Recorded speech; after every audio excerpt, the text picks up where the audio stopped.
Très rapidement, merci pour cette présentation. Effectivement, avec le recul, c'est intéressant d'avoir une vue d'ensemble.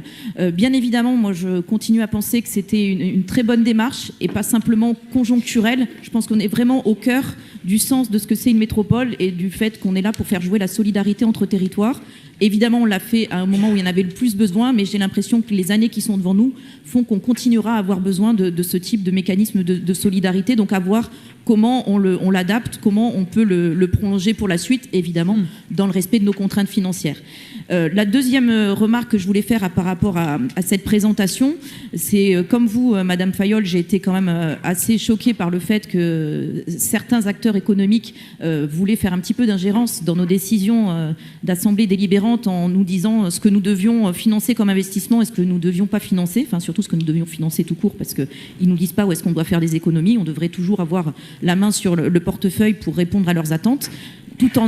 en n'augmentant pas les impôts. Donc on est quand même dans une quadrature du cercle, donc il faudrait qu'ils aient conscience. Mais plus globalement, je pense, pour leur répondre, moi ce que j'aimerais, et ça fait un moment que je me pose la question à chaque conseil métropolitain, c'est qu'on vote conseil après conseil un certain nombre de subventions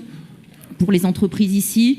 pour évidemment dans le cadre du plan de relance, mais je peine à avoir une vue d'ensemble de ce que c'est notre politique à l'égard de l'économie et des entreprises. De la même manière qu'on s'était étonné d'avoir une maison de Saint-Étienne Métropole à Paris qui devait accueillir les entreprises, qui ne semblait pas être prise dans l'ensemble d'une politique à l'égard des entreprises, on a du mal à imaginer effectivement quelle est notre stratégie globale. Alors il y a des moyens, on n'en doute pas, mais le type de présentation que vous venez de faire, qui nous donne une vue d'ensemble sur le plan de relance, il serait intéressant de l'avoir, Madame Béroukech, sur l'ensemble des actions que vous conduisez dans le cadre de vos compétences, de votre délégation sur les entreprises, parce que, encore une fois, la question économique, c'est une compétence majeure d'une intercommunalité et surtout d'une métropole comme la nôtre, et donc ça serait bien, à un moment donné, de nous présenter, et à travers nous, ceux qui nous regardent, l'ensemble des actions que nous menons, et où est-ce qu'on veut amener notre territoire en termes d'économie. Alors, c'est pas simplement une question de subvention, mais c'est bien au-delà de ça, une question de dynamique foncière, une dynamique de priorisation des projets, etc. Et ça,